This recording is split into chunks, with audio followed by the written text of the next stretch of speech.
Hello and welcome to Horror Boys. It's a podcast on the internet. I'm Austin, joined as always by Chris. And we are the Horror Boys. And this isn't just any old podcast on the internet. No, my friends. This is a horror movie review podcast where every week we review a horror movie. And I don't know if you can tell on the audio, but I have some bad allergies and I feel gross. So, will it come through in the way I sound? Maybe. I also feel gross, but I don't know if it's allergies or, if I'm just starting to get sick. Well, yeah. Find out soon. I know mine isn't the big disease because I tested on Sunday because I was worried that my allergies might be the big disease. I just had a little sore throat this morning. I was like, well, hopefully this isn't anything. Yeah. We'll see. And obviously the big disease, I mean, obviously the plague. The curse. Oh. The plague is back, baby. Yeah, the Black Plague is coming back. I hope so. We're all gonna die. What is this intro? But here we are. Let's talk about a movie. Let's talk about Curse of Chucky. Let's do it. Yeah. We're talking about the Chucky movie, so it's time for the next one. This movie was written and directed by Don Mancini, once again produced by David Kirshner, composed by Joseph LaDuca of the Evil Dead trilogy, I guess, if you want to call it. I mean, because they changed the name in the third one, but it's still Evil Dead. As well as he came back for Ash vs. the Evil Dead, the TV show. So he's Mr. Evil Dead soundtrack. Yeah. Our director of photography is Michael Marshall of Ginger Snaps Back: The Beginning. Ginger Snaps Back. That's the third Ginger Snaps movie that is obviously a prequel, I would assume, with a name like Ginger Snaps Back: The Beginning. But who knows? Yeah. Our special makeup effects were done by Doug Morrow of Silent Night, Godzilla, Wrong Turn 4, Wishmasters 3 and 4, and Violent Night. So, Homeboy's still doing work recently. Yeah, very recently. Our animatronic characters and effects, as well as some puppeting, was done by the returning Tony Gardner. He's back. He is in charge of our Chucky team once again. Yippee. Yeah. Other returning puppeteers are Peter A. Chavaco and Lilo Tavo. Then for a crazy statement are 3 new puppeteers. Oh wow! Yeah, there's only 6 people who did puppeting, including Tony Gardner. That's crazy. Yeah.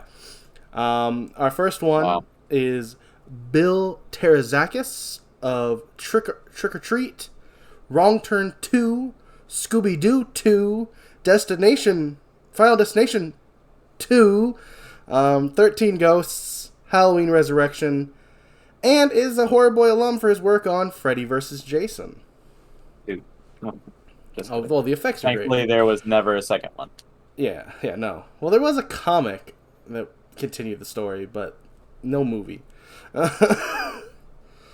I believe that was Freddy versus Jason versus Ash, or Ash was first in that. But yeah, it's added Evil Dead into it. Ooh, but they never were able to adapt the comic. They wanted to, but they never were able to because of rights issues. Mm-hmm. Yeah. Next we have Chris Sigurdsson, and that he didn't really do anything else besides some acting. So, yeah. And lastly, and I guess you could say leastly, I wouldn't, but they weren't even credited. They did go uncredited. So I guess when it comes to the credits, they are leastly because they weren't credited. We have Kira Elise Gardner, the daughter of Tony, who has made a documentary called Living with Chucky that recounts her experiences growing up alongside Chucky.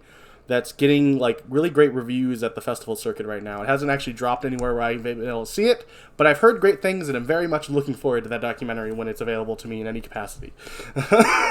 Nice. Yeah.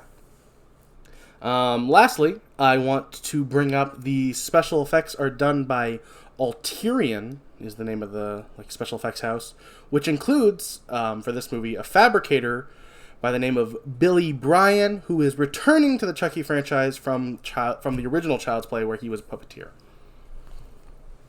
Yeah. That's it for our before stuff. It's crazy.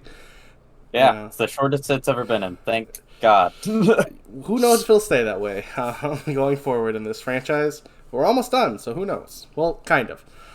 We would have been almost done, but now we're not going to be, because you already know that if you've listened to the podcast. Yeah. Yeah. We open the movie with a USX truck. It's their FedEx, which is driving up to this beautiful old house, which here I'll bring up huge credit to the production designer, Craig Sandals. I don't know why I said it so wrong. It's just Sandals. Chris Sandals. Craig Sandals. Yeah, I've got sandals. It's the allergy brain. I apologize to Craig Sandals and his family. Or Craig Sandalus. We don't know. No, it is definitely Sandals, because I heard it mentioned on interviews with Don Mancini. It is Craig Sandals. I just pronounced. My brain decided to read it completely wrong and add stuff that wasn't there. Yeah, it does appear that way. To be fair, obviously he did not, design the outside of this house. This was a real house they found in Winnipeg while they were went to shoot the outside stuff. But anything on the inside, which is amazing, and this whole movie takes place inside this house that he built on a stage for them. So yeah, huge credit to Craig Sandals. Nice. Yeah. Inside the house, we meet Sarah Pierce, who is painting a sunflower. That may be important later. Kind of. Yeah. Yeah. Sarah is played by Chantel Quisnell. We also meet her daughter, Nika, who's wheelchair-bound. Nika, who's played by the daughter of Brad Dourif, that's right, because it's Fiona Dourif, who also has, not to, only say that she's here because of her father, because she's literally not. She was here because she was a good actress. She's also did work in Tenet, True Blood, and the Purge TV show. And one other thing I'll add is that she also did a Hallmark movie called After the Fall, which you might be like, why am I bringing up a specific Hallmark movie? Well, she had done it before, and in that movie, she was in a wheelchair, so she had experience, using a wheelchair because of that role. That's why I'll bring it up. Normally, I would not bring up a specific Hallmark movie, because I don't care. Yeah, but in this case, it is. It is very relevant to her specifically in this movie. And I'll bring it up here just because didn't write it down and don't know where else I'd bring it up. But fun fact, Brad Dourif really didn't actually get to do anything with his daughter in this movie because he, filmed all his stuff months before she was even cast. Yeah, that's wild. Yeah.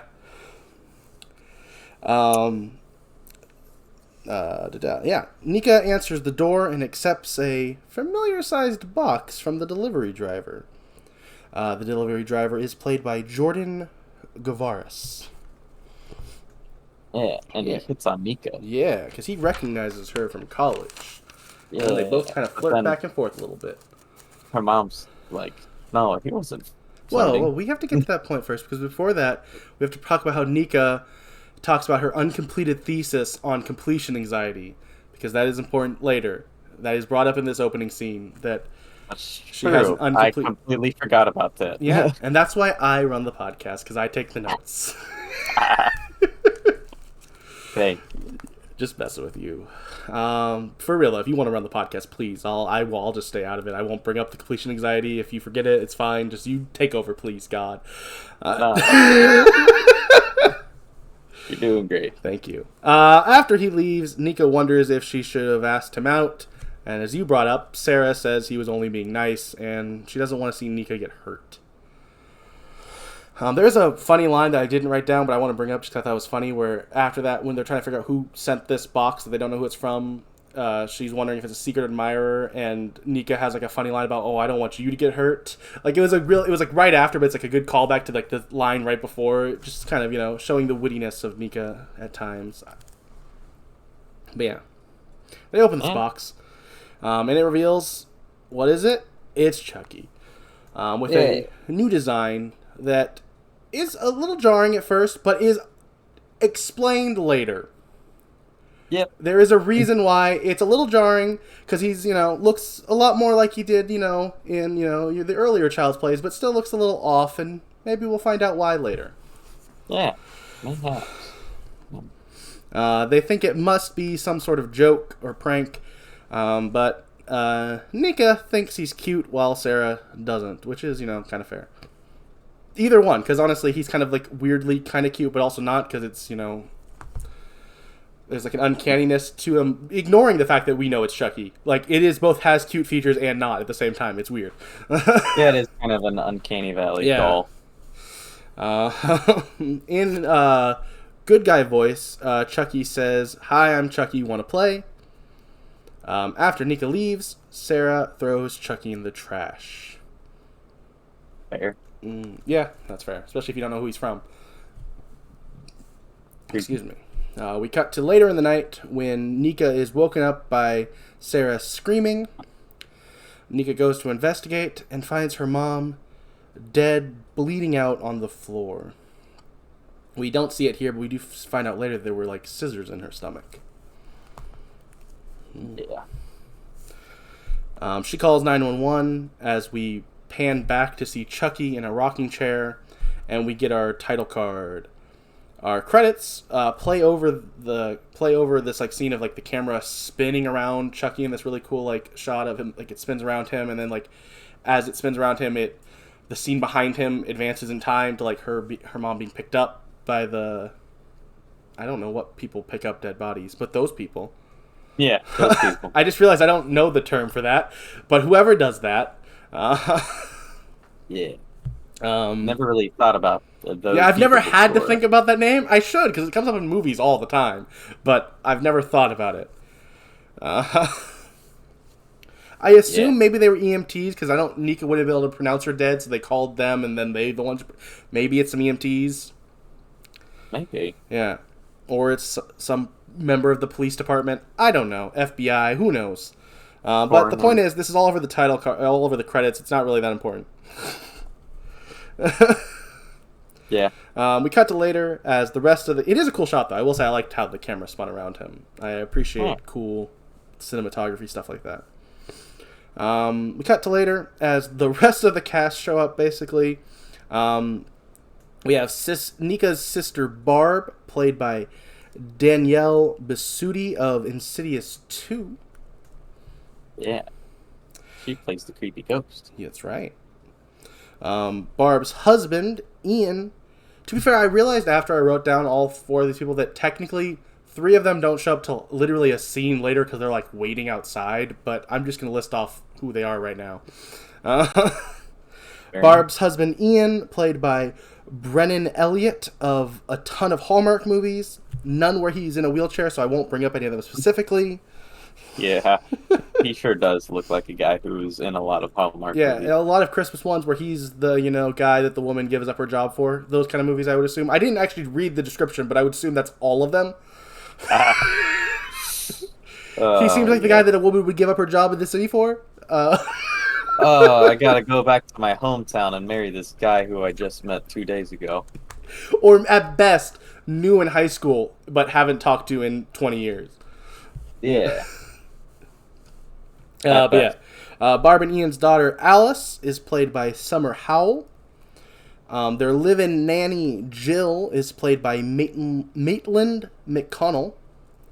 And a priest, Father Frank, is played by A. Martinez of Days of Our Lives, Longmire, and the upcoming live-action Avatar: The Last Airbender for Netflix.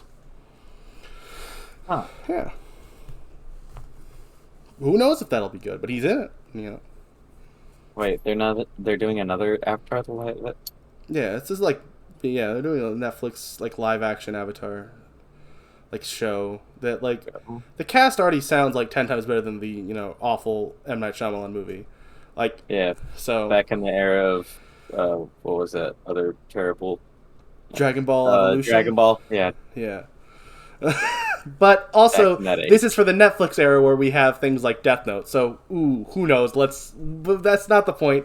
The point is, A. Martinez did a really good job in this movie, so I assume he will do a really good job in whatever role he is given. The rest of the show might suck, but I would be surprised if he doesn't at least pull his weight. After being grossed out by the blood stain, Barb goes over to console Nika. Nika isn't very excited to see Father Frank because her and her mom left the church a long time ago. Barb says they need him there to talk to help them pray for forgiveness for their mother for... They never say it, but definitely it seems like all of them assume that she had killed herself, especially because it is kind of hinted out that she has, like, depression. And she has, like, I think we see her bed at one point, and there's, like, depression and anxiety meds next to it. So, like, it's definitely safe to assume that that's what they think. And it's definitely, like, hinted at without ever directly saying that that's what happened. Yeah. But Nika doesn't really think that because, you know, her mom, or she doesn't understand how it happened because she didn't see the signs because she was, you know, I'm jumping ahead though. Well. Yeah. Nika says she was sick and they shouldn't judge her. Father Frank says that the church's stance is to pity, not judge. Nika says they've had enough pity. Nika blames herself for not seeing it coming. At this point, we see that Chucky is on a chair in the background of this shot. Ian, Alice, and Jill come inside. Ian compliments Nika's new chair. Jill is introduced to Nika. And then Alice asks Nika if Grandma went to heaven. After a slight awkward moment of looking around to see what her parents wanted her to tell her, she says yes. Because as you know, she doesn't go to church. She probably might not believe in heaven, but she wants to know what... She's put on this really awkward spot of her having to decide what she tells this kid who's asking her.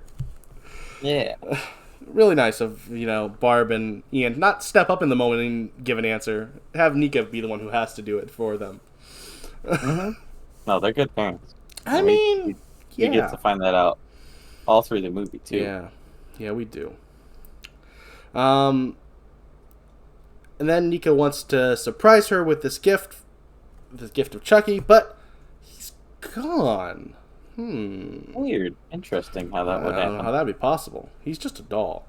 Yeah. I haven't seen any of the other Child's Play movies. That was someone else who covered them. I don't... Pay no attention to the Child's Play 2 poster behind my back.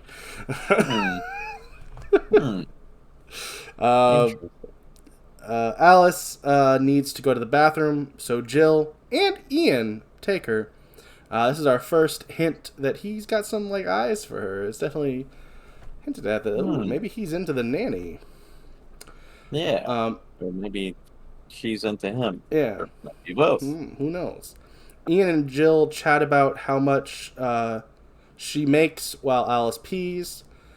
She hears Alice, that is, hears a rustling behind the shower curtain. She goes over and finds... Dramatic pause. It's Chucky. Oh. She finds Chucky. And she asks, what's your name? And reaches towards him, but he reaches back and she screams. And we cut outside, not knowing what happened to her, as Ian and Jill are trying to break in, because she did lock the door after they told her not to. They told her it wasn't necessary, but she did anyway. So they're trying to break in, and they open the door to see that she's just happily holding Chucky, and says that he scared her half to death. But she's good now. Her and Chucky they're good. They're homies now. Yeah. We cut back to Barb trying to convince Nika to move into an assisted living home so they can sell the house. There's a lot more to that scene, but that's the gist of it. There's a lot more, but also not. If you know what I mean. Yeah. It goes on for longer than what was described.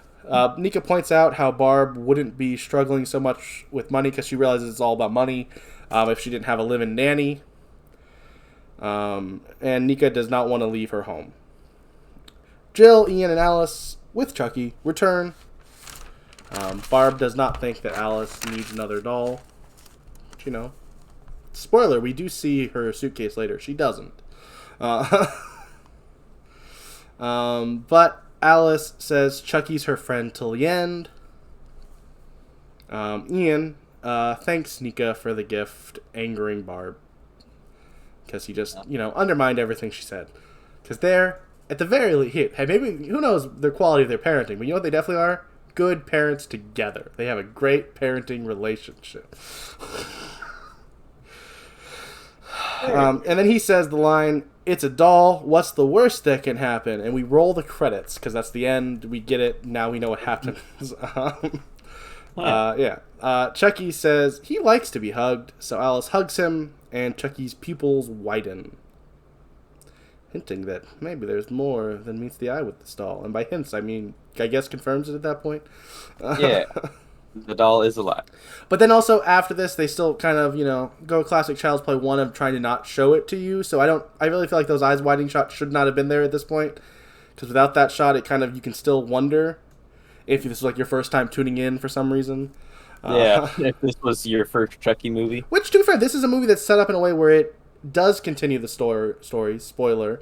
But as of right now, you can't quite tell that. And it could be a first movie for someone and could work as one. So, yeah. So my point is they shouldn't have done the eyes. That's my point. You'd just be very confused at the end. Yeah, just a little bit, yeah. She leans in and says that Chucky wants to know what's for dinner. Everyone finds that adorable because they assume that that's just her being a cute little kid. Barb gets up to start dinner, but Nika insists that she'll make dinner with Alice's assistance while Alice has Chucky's assistance. Uh-oh. Yeah. We get a quick chili making montage. Woo! Chili montage. Chili! Yeah. Cutting tomatoes. Adding oregano. Yeah! Yeah, don't forget the oregano. Yeah, it's very important. That's how Mama made it. Yeah.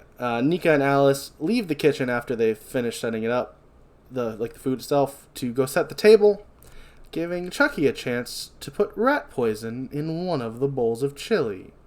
Whoa! I wonder who's gonna get it. We're gonna zoom in on it real close. Give me a second. We're gonna get to that. Nika comes back in and is confused by Chucky now on the floor. It's very important that we got to establish her. She's the smart character who's starting to be like, something's up here. I don't know why, and I don't know enough to assume anything like this is a living doll, but she remembers that doll not being on the floor and not having that cabinet open.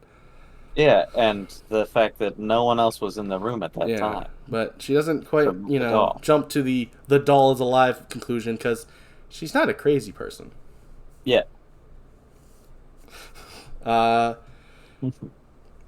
Then we get this really cool shot, artistic shots, where we zoom into the chili and then we put it on the table as it spins around above it, so we don't quite know which one has the poison. If you're an eagle-eyed viewer and you really want to follow it, you can see, but it is just disorienting enough that on my first time watching, I did not know. When I watched this last year, because I was just more oh, my head was spinning, because the camera spins around. But you can follow if you want to. But I did. That's fair. I did too this time around. But then when they do that transition shot to the dinner table, it doesn't matter because they got rid of the little specks on top of the chili. But if you really want to, you can follow Nika's drink at the table and find out whose it's going to be. Spoiler. But yeah, Nika comes back in. I already read that. I jumped way up. Sorry. Back down. Yeah, we don't know who has the poison chili at the dinner table. After Father Frank says some grace, Alice is about to take a bite, but is stopped by Ian, who wants to toast Nika for dinner.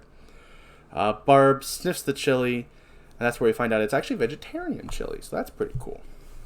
Yeah. I mean, I guess. Not for me, that sounds disgusting, but people might like that.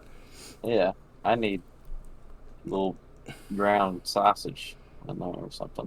I feel like it's just ground beef typically, not sausage. Sausage. I mean, you could, but I feel like that's not what if I'm just thinking of describing a chili, I would not go to sausage in it.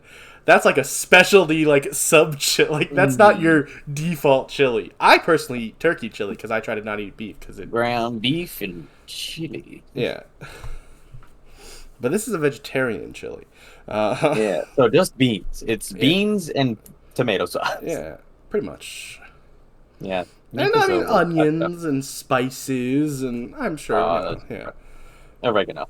Probably some chili powder of some sort of chilies typically are in chili. Yeah. Yeah. More chili powder than chilies. Yeah. They all start to eat when Ian starts saying, "Oh my God," but it's just because he loves the chili. Yeah. They really to try to get you. Yeah. Everyone Usually agrees fine. it's delicious, except for Barb, who asked for the Right. salt, because Barb is a jerk. Barb is the worst character in this movie, for Yeah. sure. Barb sucks. Yeah, Barb Period. sucks. End of movie. Irredeemable trash. I don't Roll like go credits. far as say unredeemable trash, but she is a pretty bad character. She is mean and mean-spirited at most points in the movie. Yeah. Father Frank says that Chucky looks really familiar somehow. Ian explains that good guy dolls were all the rage back in the 80s, or 90s if you've paid attention to our series and realized that half of the time he was around was in the 90s. But hey, whatever. Yeah. But they started being around at the 80s? That's true. And I guess to be fair, they probably stopped around 90. It's just more so when you talk about Chucky for the 90s when almost all of them were the 90s was my problem. The good guy doll itself did officially stop in 91. 98 was when they tried to relaunch it in Child's Play 3.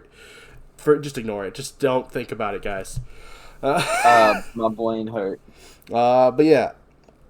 And he talks about how his brother had one, and so did Jill's brother. That's another thing they, bond over, which makes Barb even more unhappy. Because she's always unhappy. Father Frank says that he remembers seeing them on the news.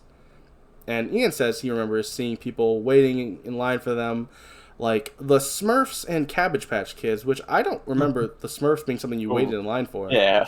Everybody waits in line for to watch the Smurfs cartoon. Toy. I mean, I'm sure they had toys.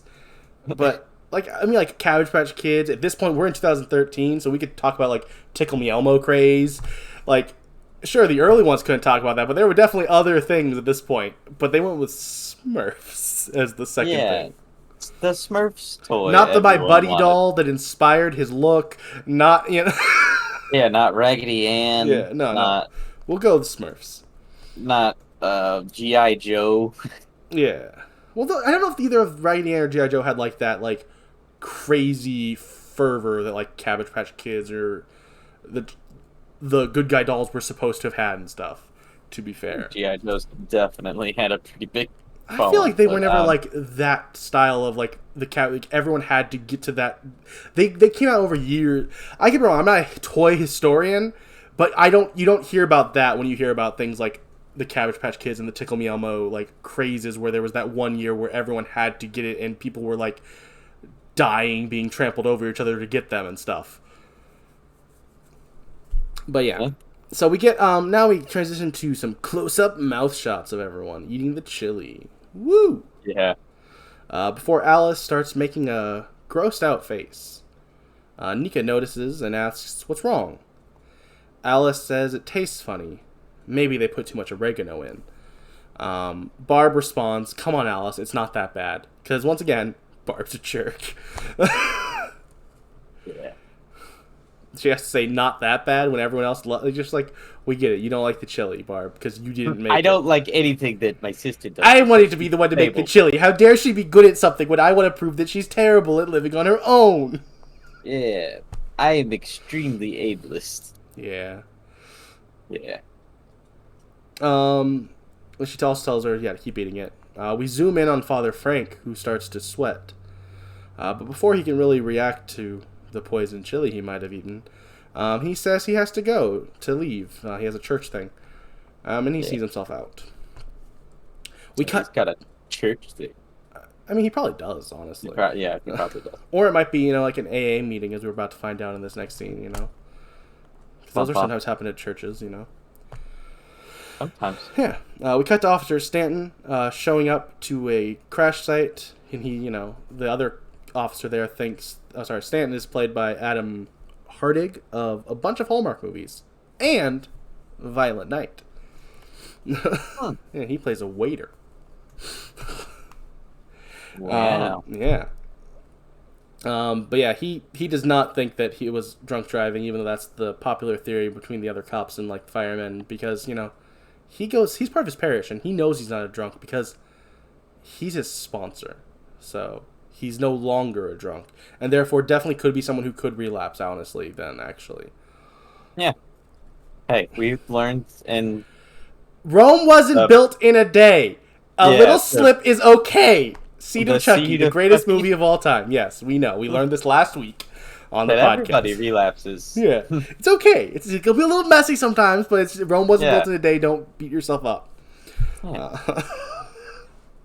Sometimes you do a little drinking and driving. But yeah, Stanton's taken to the still alive but trapped Father Frank.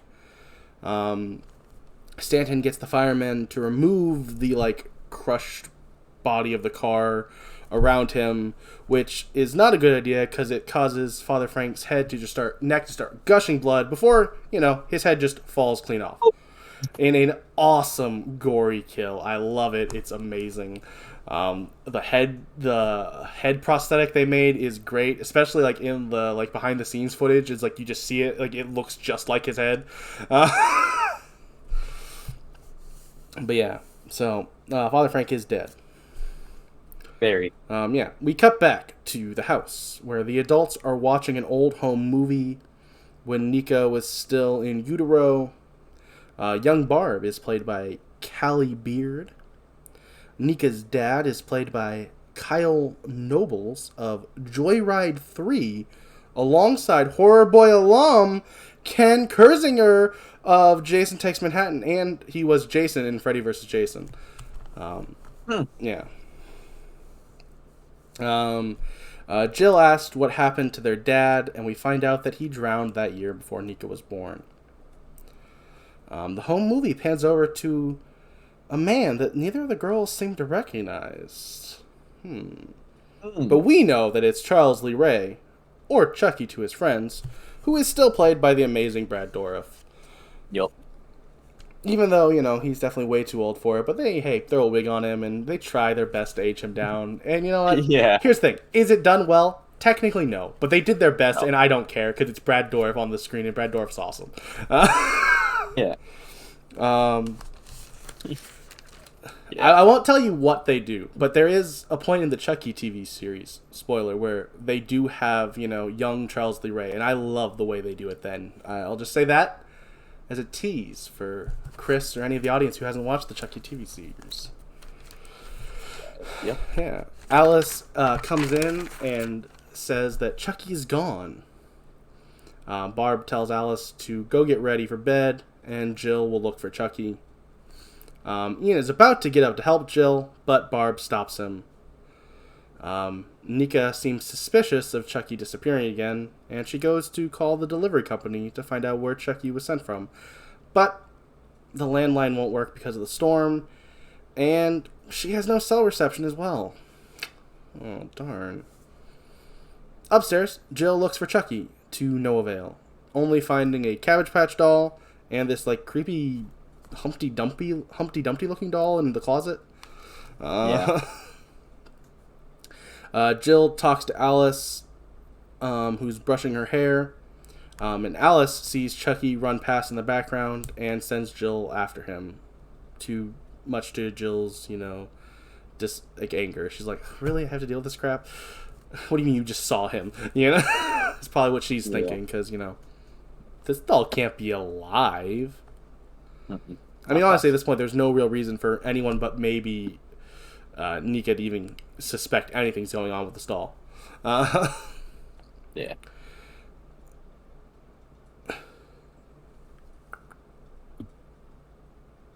Oh, okay. I'm not sure if they were in this specific scene of the running past, but they might have been. So I will bring up that in this movie, Chucky's stunt double was the returning Debbie Lee Carrington, who did the stunts for Tiffany previously, not Chucky. But hey, they're back in the movie now as Chucky. Nice. Yeah. Tiffany doll form, obviously. They are not Jennifer Tilly. This is Debbie Lee Carrington. What? Who also had a cut scene in Seed of Chucky where she played herself on set, but that got cut. So. Interesting. Yeah. Jill checks the bathroom downstairs, but is only scared by the window being blown up by a storm. No actual Chucky in there.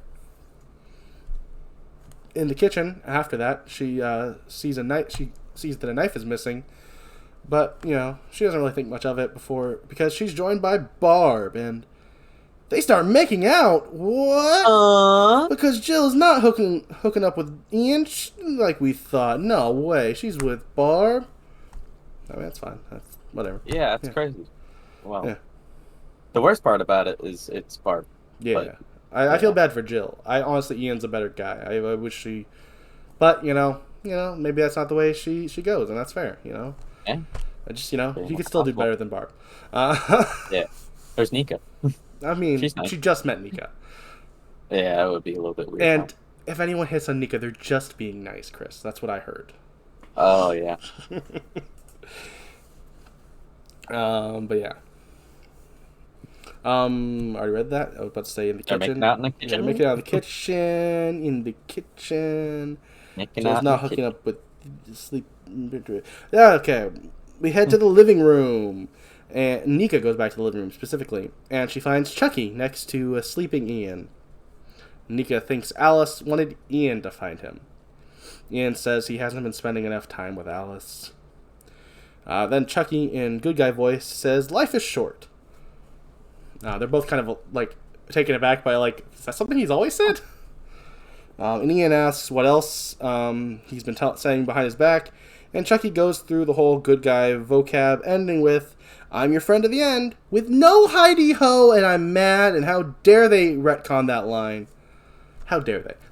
That's the thing I'm most mad about in any of these movies. How dare they get rid of hidey ho? Yeah. It's more just I just don't understand why they did it. I don't really actually care. I just don't understand. It just seems like such a weird thing from this franchise that seems to care so much about their lore, even if they have to retcon it sometimes because they realize they wrote themselves into a corner or whatever. But it just feels weird to go, no, he doesn't say hidey ho anymore. We decided he doesn't. Yeah. That's the Chucky of 1990s. Yeah. Oh, this is the new read. Yeah. I guess maybe it has been 9 years since he's probably had to do good guy voice, so maybe the character of Chucky has forgotten to do the hidey ho when he goes through the line. Nika goes, that's me justifying the mistake. That's my new headcanon to make me okay with it. It's like, no, actually it wasn't a mistake. Don Mancini's a genius. Nika goes to take Chucky upstairs to Alice, and she's taking the elevator. Because we didn't mention that, but there's a really cool, gothic style elevator in the house. It looks awesome. This, once again, huge props to the production designer, Mr. Sandals. Yeah, Chris Sandals. Yeah, Craig Sandals. Craig Sandals. Yeah, Mr. Craig Sandals, who just... This house is its own character in this movie, and it is awesome. Which it kind of has to be, because it's like a one set movie. This is we're in one place this whole movie. Yeah. But yeah, the power goes out, though, while she's on this elevator because of the storm. And it traps her halfway up.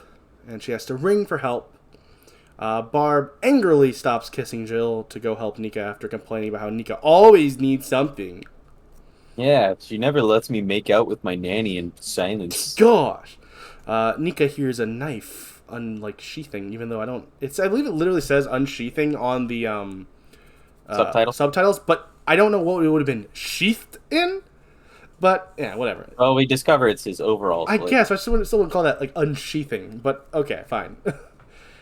We do hear the knife coming out, and before the power comes back on, as Chucky is looking at her laughing, she gives Chucky to Alice, because she doesn't really think much of it. She just thinks that the doll is laughing, because, the doll laughs. Yeah. So she gives the doll to Alice, but Barb won't let Nika read to Alice. She won't let her read her bedtime story because she thinks Nika is overextending herself and brings up that she has, a heart condition. Yeah. She doesn't want her to get too excited, otherwise her heart might freak out. Yeah, Nika says the doctor said she's fine, and Barb says she's at risk of it happening again if she's too stressed out. What's happening? What happens? We don't know. They don't say it. They don't say the word heart attack, even though it's obviously what they're talking about. Mm-hmm. Alice notices that Nika's leg is bleeding. And Nika doesn't know where it happened. When/where it happened, I guess, is what I meant to say there. Yeah. Yeah. That's the end of that scene, really, is her cleaning up her leg. We cut to Alice in her bedroom, and she's saying a nighttime prayer, asking for blessings for everyone. Barb asks about Chucky, and Alice says that Chucky says there is no God, and he says life is a bad thing, and then you die bleeding like a stuck pig. Yeah. I love when these movies make kids say horrible things. It shouldn't, but I do. How dare we? That's pretty fine. Barb reprimands her for a use of an obscenity, but Alice says she didn't curse, Chucky did. Yeah. Alice asks... Sorry? I said, yeah, it's all Chucky's fault. Yeah, Chucky's bad. Stop cursing, Charles. Yeah. Alice asks if she's going to die because Grandma died, and Chucky says we're all going to die. Barb tries to figure out who told her that for real, but Alice insists that it was Chucky. Barb gives Alice, and reluctantly Chucky, goodnight kisses, and leaves. Now we cut to Nika, who is calling the delivery company, and through bad reception thanks to the storm, finds out that Chucky was sent from an evidence depository? Yeah, when I first saw the scene, I thought they said evidence suppository. I was like, I don't know that that's a thing. No, it's evidence depository, because that is a thing. Yeah. Alice takes Chucky under the covers with a flashlight because she's scared of the storm. She tells Chucky she's scared, and he laughs and says she effing should be. Yeah. We cut to Nika about to come in to check on Alice, but she's stopped by Jill. They talk about Alice loving Chucky and how Nika thinks she heard he's from an evidence depository, but Nika doesn't know for sure if that's what she heard or who sent it. Jill doesn't care who sent it because it's made Alice happy and she's been sad for so long. You know, Jill's honestly a really good person who is a homewrecker. She's one of the best homewreckers you'll ever meet. She is a sweet homewrecker. I mean, to be fair, I would argue that the term homewrecker is stupid because typically it is the person who is choosing to have the affair's fault more so. But, you know, still, don't do it, you know. Yeah. Yeah, that's fair. But yeah. So she leaves. Barb does. Not Barb. Nika. Nika leaves, so Jill can go to bed. Barb is the homewrecker. Yeah. Jill heads in to go to bed. Jill takes off her top. Yeah. Yeah, I guess. I mean... Brah. Yeah, brah. Because as we established in Seed of Chucky, that is the only time you will see nudity in this franchise, because it's not just what this franchise does, which, you know, good for them. Yeah. Good for them for being different. As she's doing that, Chucky sneaks out of bed behind her. Nika goes to her laptop and looks up Chucky doll evidence and scrolls past links about unsolved homicides in Los Angeles, Niagara Falls, Hackensack, Kent Military Academy, a double homicide in Chicago, and then finally clicks on a link for a triple homicide. I will say that in my notes I had a bunch of other things. I didn't see her click on the triple homicide and thought that they were just... was really confused, like, wait, where's this double homicide? Because there's no movie where there's only 2 bodies killed. I think the double homicide is referencing Child's Play 2, and the triple homicide is supposed to be referencing Child's Play, the first one. But there actually are 4 deaths that people Chucky kills, so someone's not getting mentioned there. Yeah. But, hey, it is what it is.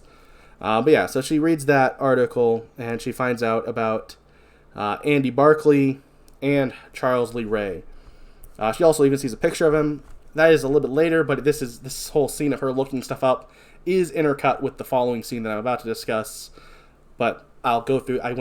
Now I'll go through that other scene because I'm not going to go back and forth every other half a line. Yeah, every 10 seconds back to now. Jill's doing this, and then now Nika's doing that. No, so now we'll just talk about what the other part of this intercut scene is.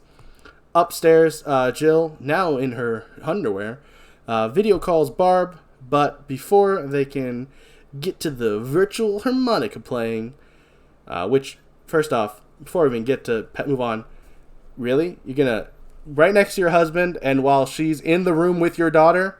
Whatever. Yeah. A little weird to me, right. But, yeah. Gross. Barb sees a figure that she assumes is Alice in the background. Then Chucky kicks over the rain drip bucket, electrocuting Jill to death and taking out the power in the house. Yeah. Chucky says, "Women can't live with them, period. And laughs.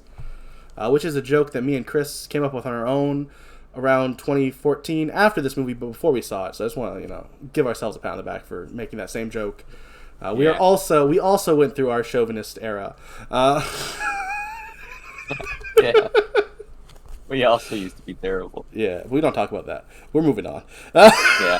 But yeah, so he laughs. Barb gets up to go check on Alice, but Ian thinks she's actually probably going to check on Jill because he knows about their affair, and he put in a nanny cam in Chucky to get proof so he can take Alice in the divorce. Once again, that scene goes on for much longer than that one sentence description of what it was, but that's what happened. Yep. He then puts earplugs in and goes back to sleep. We cut to Officer Stanton, who turns around to head to the Pierce house to see if they know what happened to Father Frank, because that was his last known whereabouts before his accident. Barb finds Chucky on the stairs to the attic. Nika calls out to Barb, who picked up Chucky, so she walks over to the banister with him. Nika tries to tell Barb about how something is in the doll, and Barb thinks Nika means the nanny cam. This is I really love the way this scene is done, where, like, the miscommunication between them. It's not done, like, full humorously, but with just, like, that tinge of dark humor, while they're, like, Nika is just desperately trying to, like, let her talk so she can tell her what's actually going on.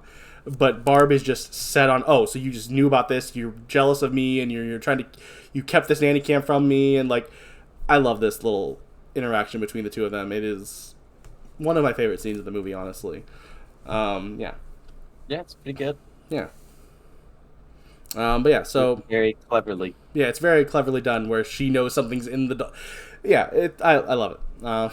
Barb leaves angry without letting Nika explain, and Barb heads up to the attic. Nika yells for help, but Jill's dead, and Ian has earplugs in. So she has to she does, like, the reverse, like, push up the stairs, because she's in a wheelchair, so she doesn't have legs, and, like... Yeah, she's, like, butt to step. Yeah, like, pulling herself up with her arms every step. Like, it's... It's impressive, because they show her do a lot of it, and even if they take breaks in between, she's still doing this, and that's impressive. That's a lot of upper body strength. Good for her. Good for Fiona Dorff. In the attic... Oh, sorry, her going up the stairs, it cut back and forth between this next scene. Once again, I'm not going to cut back every time Nika is going up the stairs, because... Right. Yeah. In the attic, Barb looks for Alice, who she thinks is hiding up there. And there's paintings of sunflowers everywhere. We see sunflower paintings everywhere. Barb finds a knife. Sorry? I said, I wonder if it'll be important. Kind of. Yeah, it'll be relevant. For us, the audience, only the audience. Yeah. But yeah, Barb's looking for Alice in the sunflower painting filled attic. Barb finds a knife in Chucky's overalls and sets both down on something, it doesn't matter what, and turns around to investigate a noise from behind her coming from, I believe it was like a rocking horse. But that gives Chucky a chance to move. She's then startled by a rat and sees Chucky somewhere that she didn't leave him. But then she noticed something else, though. There's like this peeling by his mouth and his eyebrow. So she pulls it to reveal he has covered up the bride/seed stitches. And then he bites at her hand, making her fall back. He then removes the other half of the stuff, revealing that this is the same Chucky. And If there was any wonder if maybe this was like a soft reboot, this confirms 100%. No, this is the exact same Chucky, like, which I think is really cool. Really cool reveal when it happens. It also explains why his look is a little bit different because they had to try to cover up the stitched up look. Yeah. Yeah. That's why his face was a little bit fuller. Yeah. And it is also, once again, still a slight redesign. It's less pronounced as it was in some of the other movies, like the stitches. It is still a new doll in the sake of making the movie. But, yeah, it's supposed to be the same one. Right. He tells her she has her mother's eyes, and then says they were always too, I believe, bleeping close together, and stabs her in the eye. We cut to Nika at the base of the attic stairs when Barb's eyes rolls down the stairs in an homage to the Changeling. Yeah, that's my movie history for today, is that this shot is reminiscent of a shot in the movie The Changeling. You're welcome. You're welcome, everyone. I do my research-ish. Then Barb's body comes tumbling down the stairs. Chucky comes down the stairs in a not great, but thankfully only like full CGI shot of him in the movie. Don't know why they didn't just, put Debbie Lee Carrington in there if they couldn't, But I guess they maybe didn't have the time or money to be able to make a much bigger staircase, which is what you have to do if you want to use Debbie in any scenes. Do the 35% up. Yeah, so like I guess if they didn't have the money to build a second staircase, I get it, but man, is it kind of rough. Thankfully, it's only this one shot of him coming down the stairs. But yeah, it is some rough CGI. It's not the worst CGI I've ever seen because we're in 2013 now. We're getting to the point where CGI is almost passable, but not quite there yet. But still uncanny valley. Yeah. I'll bring it up here because I think I was supposed to bring it up at the beginning, but forgot to. Part of the reason why they probably could not build that second staircase is because this movie had the smallest budget in the whole franchise. Because this is the first one that was direct to video, or DVD probably at the time, but first one direct to DVD. Because, as we've established, Seed of Chucky did not do great. And typically, that wouldn't stop a movie from coming out in theaters next, but what it would have done is meant they would have definitely fired the director and writer who was responsible. But, David Kirshner is very loyal and loves Don Mancini, so he kept him, which meant they had to go down to a, direct-to-DVD budget, which meant they only had $5 million to make this movie, which, as someone who's never seen anything close to that sounds like a lot of money, but when it comes to movies, that's nothing. Especially horror movies with really expensive animatronics they have to do. Like, the first movie had, I want to say it was like 7 or 8 million in, 1988. The Everything But Bride after that, so 2, 3, and Seed had 12 million, and then Bride had 25. But, so, this was a huge drop-off from the next, it was still millions of dollars less than the next lowest, which was, with inflation, probably even huger of a drop-off. But, they still did the best of what they could, which is probably why we had to have this CGI Chucky, because they literally probably couldn't do another option for it if they wanted to show him coming down the stairs. Yeah. Nika gets in her backup wheelchair that she has upstairs, and she goes to get Alice, who's not there. She also finds Jill's body at this point. Now she knows Jill's dead. So she goes to wake up Ian, locking Chucky out. Ian freaks out, goes to, basically see everything she just saw, and then carries Nika downstairs into the garage and leaves her to go find Alice. As he leaves Nika, warns a very confused Ian to stay away from Chucky. Yeah. While he's gone, Chucky tries to kill Nika with exhaust fumes. She breaks the car window with an axe. But then Chucky swallows the car keys right before Ian comes back in, which makes Ian just see her, with an axe, yelling at a doll, which makes him think that Nika is just crazy.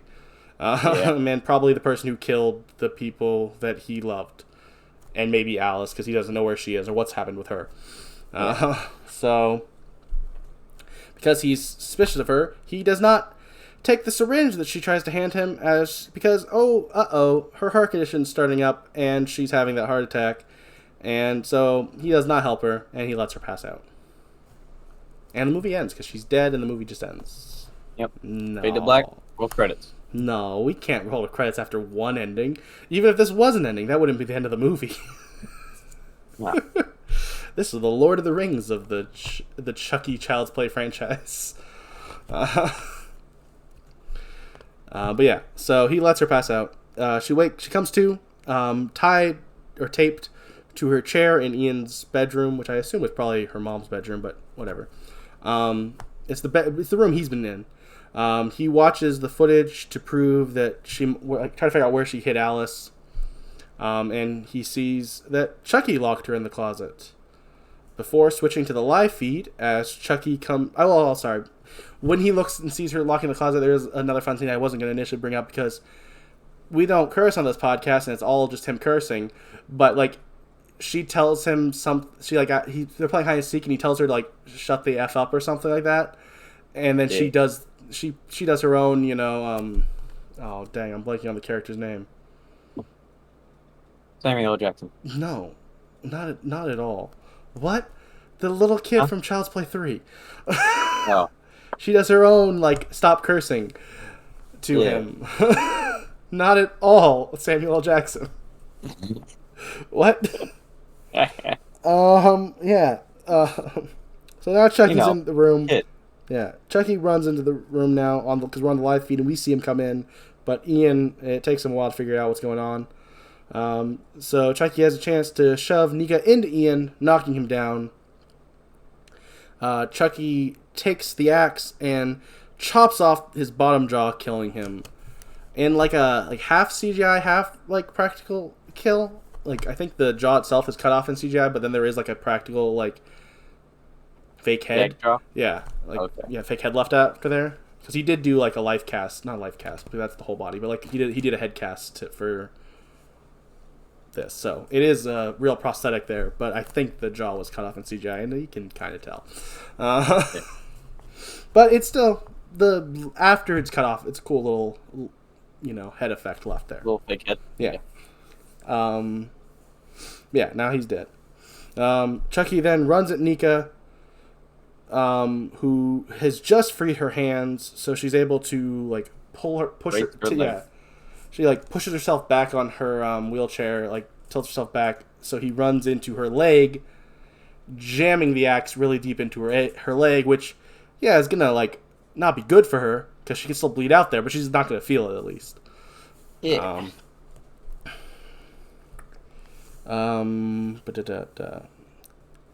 Lost my place. She hits him away, like just slaps him. And then is able to rip the axe out of her leg and knocks off Chucky's head with the axe. Unfortunately, she does not do anything after that because it drops down to the floor. Yeah, Nika's never.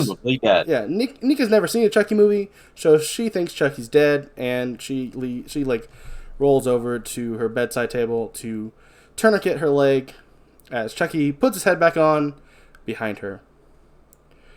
Chucky grabs the wheelchair and runs her into and through the banister, having her fall to the floor in this really cool stunt. And we see the blood from her leg starting to pool in a very similar shot like her mother earlier. Yep. Yeah. And end movie. No. There's like 3 more endings at least, if you count that as an ending.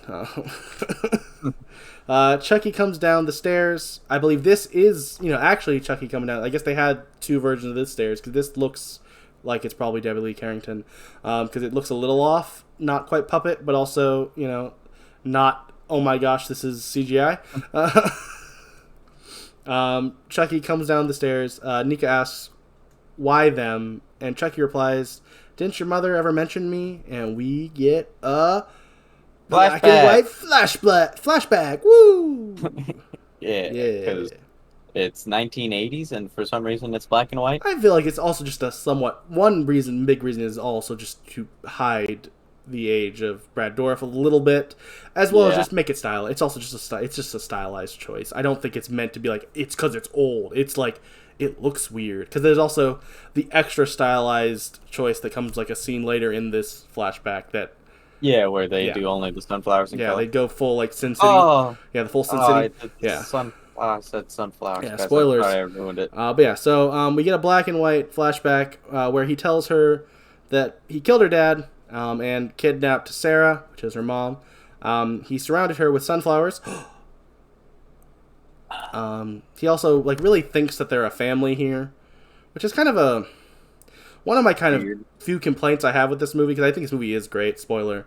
Is that I don't really like what they're doing with Charles Lee Ray. It's kind of the only time they really go this way with him. Like he kind of feels kind of pathetic here in a way that he's a monster, but not pathetic, you know? So, I don't know, it feels weird. Like, he Because really is normally he is an emotionless. Yeah, but he's, like, obsessed with Sarah and thinks that they're a family, basically. But then he hears the cops coming. This scene goes on for a while, and I'm kind of just going to give you the bits and pieces that matter. When he hears the cops coming, he stabs her in the pregnant belly, causing Nika's paralysis. Yep. He leaves and is chased by the cops to the toy store from the opening of Child's Play, and then, dies and transfers his soul into the doll and, all that. Here we are 27 years later. 25. 25. They say it multiple times. And it's also the right amount of time from where they are. 25. Yeah. But else, like I mentioned, we talked about before, but I will say I really do like the, homage to, I'm sure maybe someone did it first, but I don't know, that Sin City where just a color is shown on a black and white background. I thought it looked kind of cool. I don't understand why it was there unless they just it still doesn't make sense. Why sunflowers? Sure, she's obsessed with them now because he gave them to her. Why did he give her sunflower? Whatever, it doesn't matter. But they do look kind of cool as bright yellow on the black and white while everything else is black and white. Yeah, it's cool. Yeah. It's a decision I don't understand, but it is a cool one. Artistically, this scene is shot really well. Writing-wise, I'm not sure why this scene is here exactly the way it is. I do kind of like connecting him to Nika, but not the way they did it fully. But yeah, so he then says after we're out of the flashback, it took him 25 years to find him, but it was worth the wait. Since then, a lot of families have come and gone. The Barclays, the Kincaids, which if you don't remember who the Kincaids are, that's the bride of Chucky, the girl, and her uncle. So, sure, I guess technically you killed two members of that family, so it's a family you killed. Yeah. And lastly, he brings up the Tillies. But also, we see later that, Jennifer Tilly, spoiler, it shows up in a couple scenes and is still here, so I don't know what he did to the Tilly family. Well, if he actually did anything to them.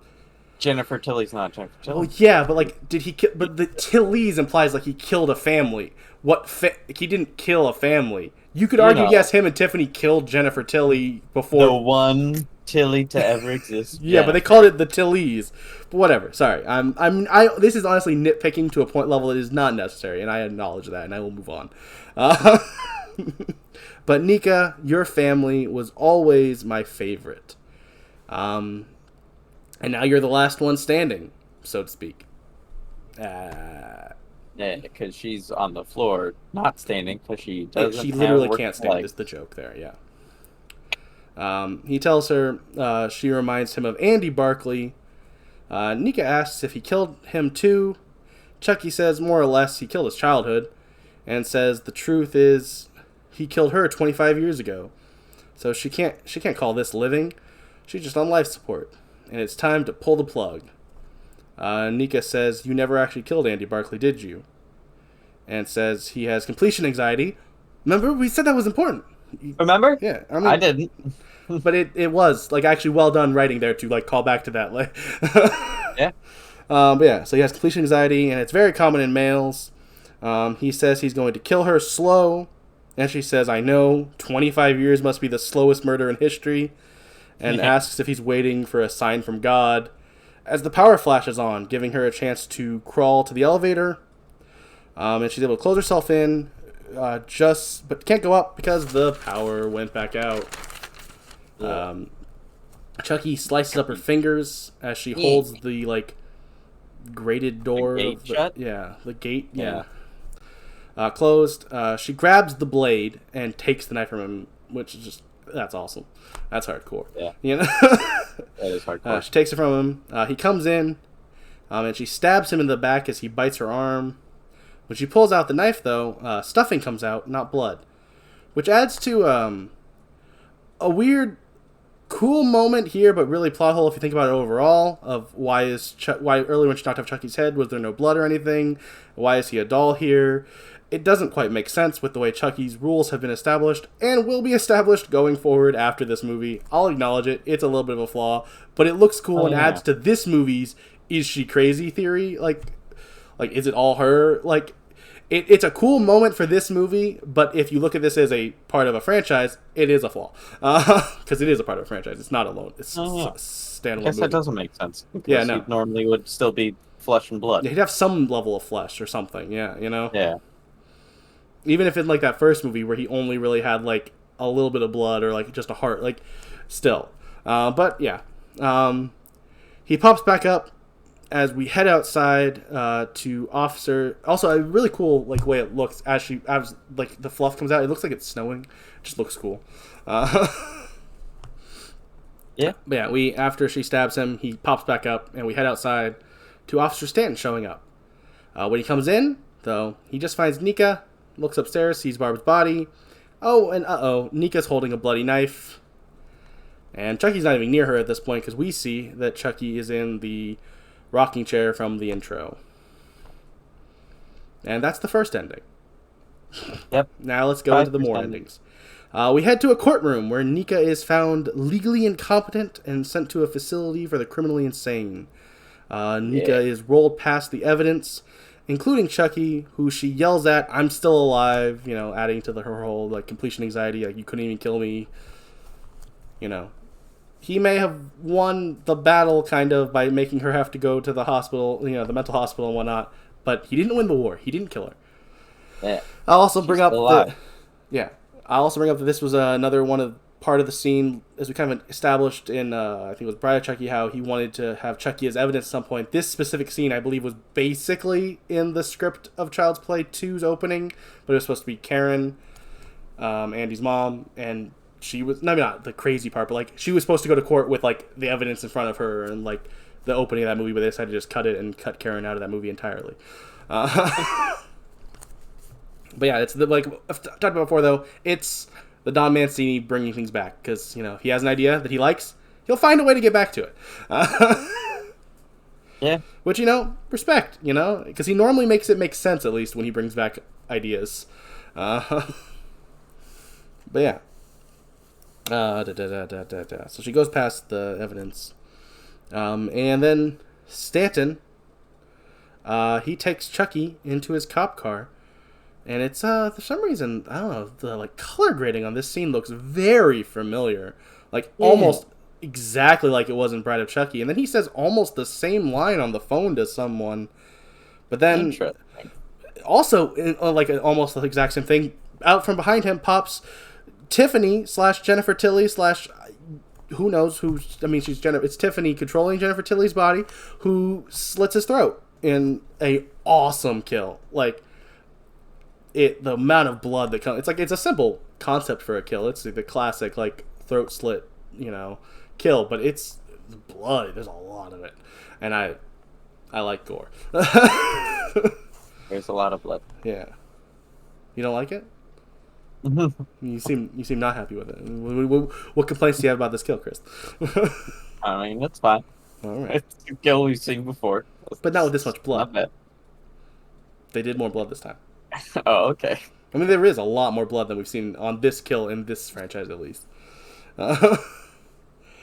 Tiffany, who I will bring up, Jennifer Tilly, Tiffany, whatever. She's credited as Tiffany, is still played by Jennifer Tilly / herself, I guess, if you want to say it's Jennifer Tilly. But yeah, Jennifer Tilly's body being controlled by Tiffany. It's a very confusing thing to discuss the character of Jennifer Tilly, Tiffany, because she is still canonically Jennifer Tilly. Yeah. She is now canonically Jennifer Tilly. Yeah. Yes. Yeah. Being possessed by Tiffany. We then head with Tiffany, who ships Chucky off somewhere with some really funny dialogue with the USX lady. I'm not gonna write it all down but just know that this little back and forth scene between the two of them as them like discussing like what to put on like the paper is really funny. He's other. Yeah. I will also bring up that the lady is played by Candace Smith. We cut to Alice coming home to her grandmother's house where she finds Chucky. Also, this scene is in a split screen shot because Summer was too scared of Stitch Chucky to be able to perform in a scene with him. Which is just like an adorable little kid moment of they had to film this scene, separately because she could not perform with how scary Chucky is now. Yeah. You can't tell. At least I couldn't. He tells her that her grandmother is in the basement doing nothing. Alice tells Chucky that Nika killed her mom and dad. He tells her he wants to play Hide the Soul. And he starts his Ade Due Dumbala incantation. Woo! We got it! Yeah. Then we pan over to a really out of place jump scare of her grandma. It does not feel like bag over her it does head. not feel like anything that's in the Child's Play Chucky world. It feels like a crappy horror movie ending. I'm not gonna say these movies are crappy, but this style of ending is a very insidious Bagul show. No, sinister Bagul shows up at the end. Really, Chucky's doing that now. I think it's lame. That's fair.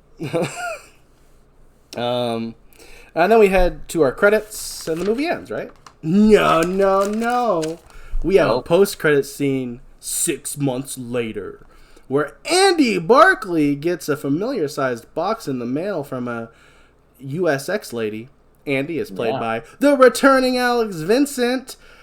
He's now at this time was 31, coming back, which is awesome. It's great. I love Alex Vincent. You can kind of tell he looks familiar, but if you didn't know, maybe you wouldn't know. I don't know. I knew that he was in this movie before I watched this movie, so this whole I was kind of waiting when does he show up? And then it was in the post-credit scene. But they do shoot it in a way where you don't quite know yet for a little bit in this scene if you don't know. The USX lady this time around is played by Ali Taterin of Silent Night and Wrong Turn 4.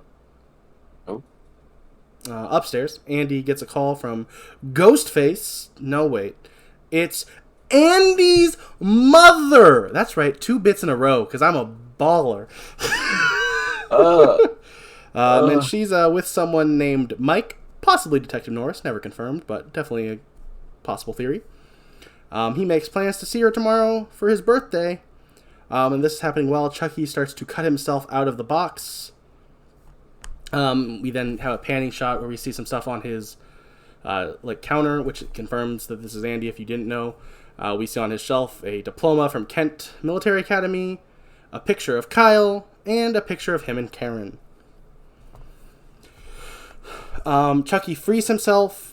And I actually really, something I didn't write down in my notes initially, but I really like, is as he frees himself, it's timed perfectly with the sound effects from the Woody Woodpecker cartoon he's watching. And he's has on his TV. The way he bats his eyes is with the sound effect from what's happening in Woody Woodpecker. And he turns his head just as the Woody Woodpecker, a specific sound hits. And I don't know if they're doing the same scene from a Woody Woodpecker, but they make sure all of his movements match up with old cartoony sounds playing from the Woody Woodpecker cartoon.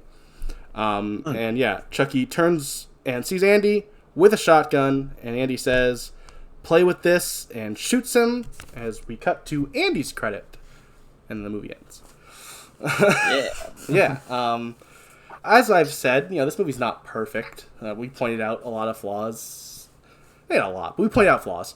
My final thoughts are that I still really love this movie. When I had initially watched this franchise last year just for fun, I had personally put this around second best behind the original. I think after watching it for the podcast, I'd move it closer to a third best behind Child's Play 1 and 2, but I still really love this movie.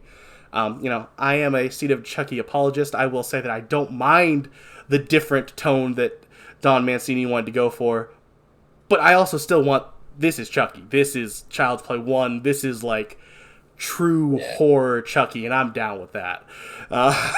This is great. This movie's fun. It's beautifully shot. It's the most gory, which, yeah, gore is not everything in a horror movie, but if you have a good story and then add good gore effects to it, you've now made a great movie in my mind. So, like, I like it. I think one thing I want to bring up before I end my part, one last, like, praise, is Fiona Dorff is amazing as Nika. Spoiler, she comes back, and I'm so happy because Fiona Dorff, she is just like how Jennifer Tilly was the perfect Tiffany to introduce, to add a new life to the franchise back in Bride and, like, give this new character that just fits in that world. Nika also is awesome in this world. I love Fiona Dorff's performance. It seems like something that on paper you might go like, wow, okay, some, like, nepotism casting here. But, like, she kills her role and is just a breath of fresh air. Honestly, all the actors in this movie did a great job in the role they were given. Yeah, we crapped on Barb as a character, but I have no complaints about the actress who played Barb's portrayal of her. She did exactly what she was told to and did it really well. This movie's great. It's not perfect, but it's really good and really fun, and I love it. Yeah, I'd say that is entirely fair. I think this would probably also end up in my top 3, if not in second place, for my overall Chucky seating. Yeah, it feels like a return to form to the original, like, Child's Play franchise, or, like, the first 3. Yeah. Which, yeah, I mean, I don't mind that they went the direction that they did with 4 and 5, although was not a fan of it in 5. I think it just made it all the fresher breath of air when this movie hit, and boy did it hit hard. Just reminding me of all those classic Chucky tropes, and I can only imagine, like, having waited for this movie to come out back when it first came out versus, us watching it now in a series, and how satisfying that must have been to be like, yes, I enjoyed those other movies, but we're back in the heart of it now. Yeah, it was a breath of fresh air. Yeah, I agree. But yeah, so next week we will be watching the last of the Don Mancini Child's Play Chucky films. Not the end of the Chucky, not the end of this timeline, not the end of Child's Chucky movies, but the end of Don Mancini. Henry Mancini. End of Don Mancini's Chucky films. Because next week we're talking about The Cult of Chucky, which, I enjoy. We'll see if Chris does. It's not, by no means do they go, he makes some artistic choices, less so, like, weird comedy choices. But yeah, we'll see. It's definitely a polarizing movie from what I've seen on the internet. It's, you either really like it or you really don't. So we'll see. Yeah, we'll be talking about that next week. And then if you like this podcast, leave us a 5-star review on any podcast app that you may use, as long as that is Google, Apple, or Spotify. If you also want to support us, nope, not yet. Before you support us directly, head on over to youtube.com/@horrorboys and give us a subscribe. Watch our videos. We have a whole other series that we haven't done an episode for this year, but we might start up again. Maybe. It is possible. It is definitely possible. At some point, we will have to finish. We will have to finish the Puppet Master series at the very least, doing commentary tracks for them.